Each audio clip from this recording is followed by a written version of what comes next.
Welcome to Bright Spark Recaps Hamlet Act 1 Scene 4. What is Hamlet's reaction to the appearance of the ghost? And who is most loyal to Hamlet, Horatio or Marcellus? Let's find out.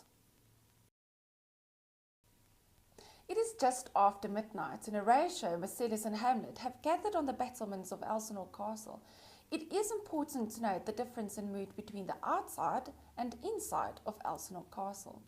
In Act 1, Scene 1, we were on the battlements of the castle and the mood was ominous and eerie, while Act 1, Scene 2 took place inside the castle hall and Claudius tried his best to pretend that nothing was out of the ordinary. In Act 1, Scene 4, Hamlet, Horatio and Marcellus are outside the castle and the mood is that of a dreadful anticipation.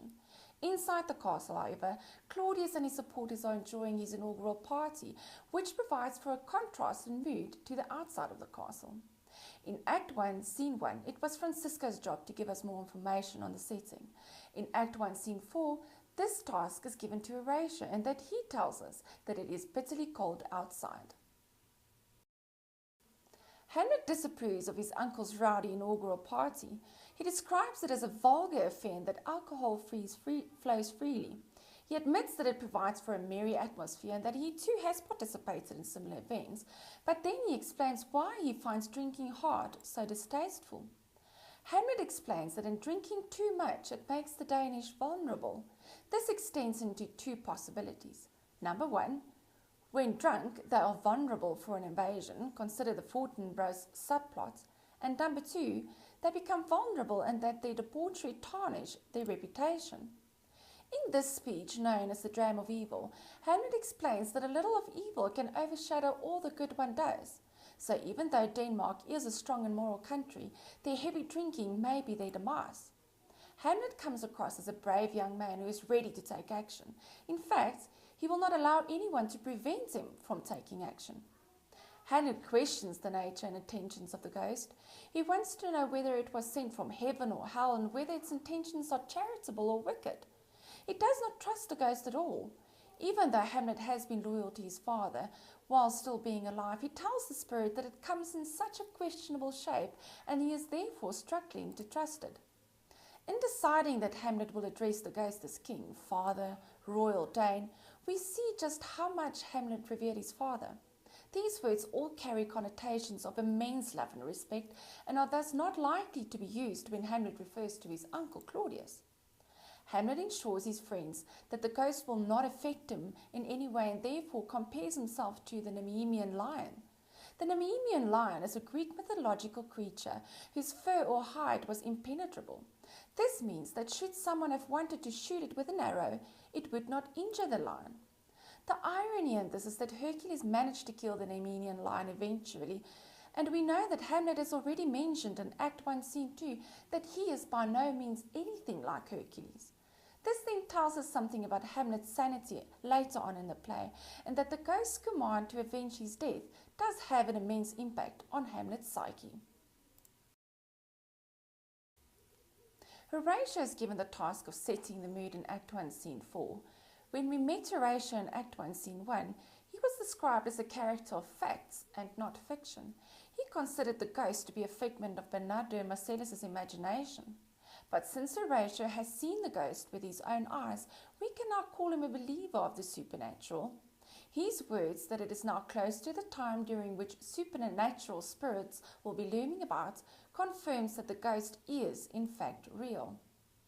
Even though Horatio is of Danish descent, he asked Hamlet as to what the inaugural custom is.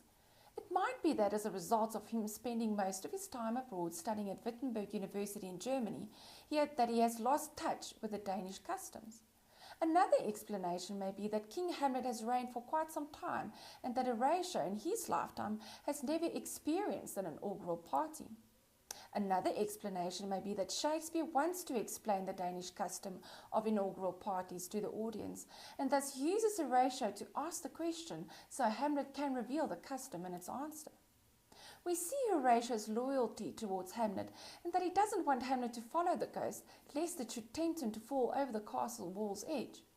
It is also Horatio who doubts Hamlet's sanity in saying that Hamlet waves desperate with imagination. Marcellus's character serves the purpose of responding to Horatio's remarks and acting upon Hamlet's actions. He offers no new information, but only to underscore that which is already said and done in the scene. We also see that Marcellus is less loyal to Hamlet in that he doesn't respect Hamlet's wishes. Horatio is willing to let Hamlet be, while Marcellus doesn't respect Hamlet in the same way. The ghost is referred to as the spirits and it, a pronoun associated with inanimate objects. It is thus still not clear as to whether the ghost is the spirit of King Hamlet, the deceased King of Denmark. As mentioned before, the men are thus not sure as to whether the ghost is from heaven or hell, and whether its intentions are good or evil. In Act 1, Scene 1, we said that the ghost didn't want to speak to Horatio since he wanted to speak to somebody else. This somebody else is Hamlet, and even though Hamlet is present at this very moment, the ghost is still silent. This is because the ghost wants to speak to Hamlet alone. In beckoning Hamlet to the edge of the castle wall, the ghost is testing Hamlet's loyalty. If Hamlet is loyal enough to follow the ghost, which so closely resembles his father, to the edge of the castle wall and put his life in danger in doing so, the ghost will know that Hamlet will be loyal in putting his own life in danger so as to avenge his father's death. The ghost appears to be good in that it resembles the deceased King Hamlet, who has been referred to as a good and noble king. Even though one may be weary of the ghost doesn't pose any threat to Denmark.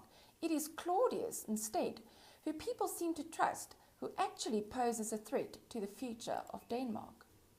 Claudius seems to be a king in command and control of his country, but his vice, that of heavy drinking, makes him weak and vulnerable. Denmark may seem like a strong and moral country, but the nation's vice, that of heavy drinking, makes them vulnerable and immoral.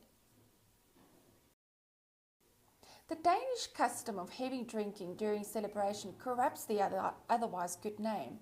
Hamlet explains that a little of evil overpowers all the good one does, and Marcellus reveals that there are poison and corruption evident in Denmark. That's it for Hamlet Act 1 Scene 4. Please like this video and subscribe to Bright Spark Recap.